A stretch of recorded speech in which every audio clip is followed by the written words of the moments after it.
Vous allez intervenir cet après-midi et vous allez parler de fiches d'information. Alors ces fiches d'information, qu'est-ce que c'est, pour qui, à quoi ça sert? Actuellement, on est dans un processus de devoir d'information des patients, où les patients sont avides d'informations sur Internet, sur plein de médias.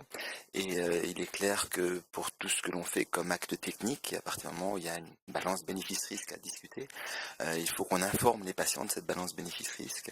Et cette information se faisait jusqu'alors de manière orale, et de plus en plus dans certaines exigences de qualité de cette information, un support écrit va devenir indispensable. Un support écrit rédigé par qui?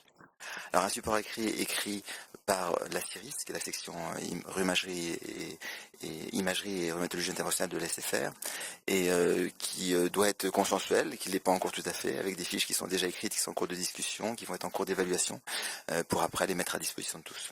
Donc le but, c'est déjà une démarche qualité, rédiger des fiches sur lesquelles tout le monde est d'accord. Tout à fait, tout à fait. Une démarche qualité, consensuelle et un référentiel de profession. Deuxième objectif, informer le patient.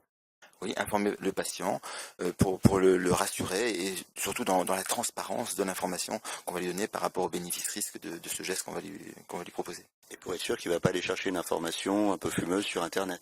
Complètement, hein, avec des informations qui sont soit axées sur les risques, qui sont hypertrophiées, sans mettre en balance les bénéfices. Et les bénéfices de l'administration, il faut les mettre en avant dans une information. On ne peut pas mettre que les risques et pas les bénéfices.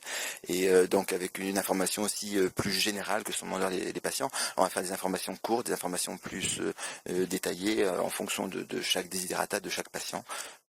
Okay. Est-ce qu'il y a un objectif juridique aussi derrière tout ça?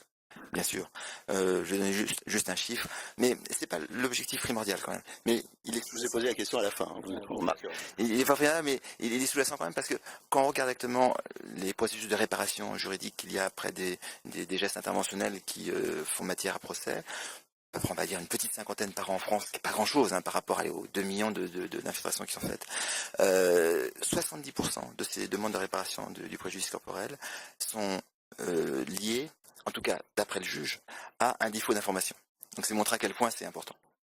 Alors par contre, donc vous allez faire signer sans doute quelque chose au patient pour dire j'ai bien reçu la fiche d'information. Ça c'est quelque chose qui est encore en débat. Quand on regarde les recommandations de l'HAS, la signature du patient n'est pas indispensable. Je pense que dans l'évolution des choses, bon, ça pourrait être un contrat de confiance. Pour moi, c'est quand même le contrat de confiance qui est important. Après, le contrat de signature vient après. À partir du moment où il y a un processus où on fait cette information systématique, la signature devient marginale. Oui, parce qu'après tout, le plus important, c'est que le patient ait bien compris l'information qu'on lui délivre, et ça, c'est le médecin qui est là pour répondre aux questions, et pas simplement de s'assurer qu'il a eu le bout de papier. Tout à fait. On pourrait imaginer une information orale qui dure pendant un quart d'heure, où on prendrait le temps d'informer le patient par rapport aux risques, aux bénéfices, etc., qui pourrait suffire. Mais il est clair que dans les problèmes de démographie, de temps, de rémunération de cet acte d'information qui n'est pas effectif actuellement, ça n'est pas possible. Donc ce support va pouvoir nous servir où on va donner ce support au patient d'information, et après quand on va le revoir, l'oral va s'assurer que le patient a bien compris et va pouvoir répondre à toutes ces questions que vont pouvoir avoir suscité toute cette information écrite. Une dernière question avant que vous partiez pour votre intervention. Finalement, la demande d'information, vous la sentez de la part des médecins et aussi des patients, et de quel côté finalement? Beaucoup plus du côté des patients.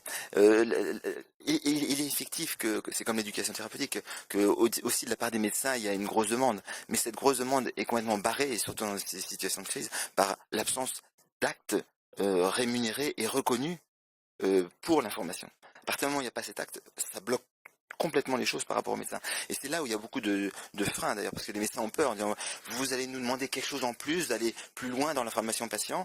Oui, mais ça va nous coûter du temps, et le temps ça coûte cher. Et ce temps, où est-ce qu'on va le trouver? Alors qu'on a déjà des délais de 2 mois de rendez-vous.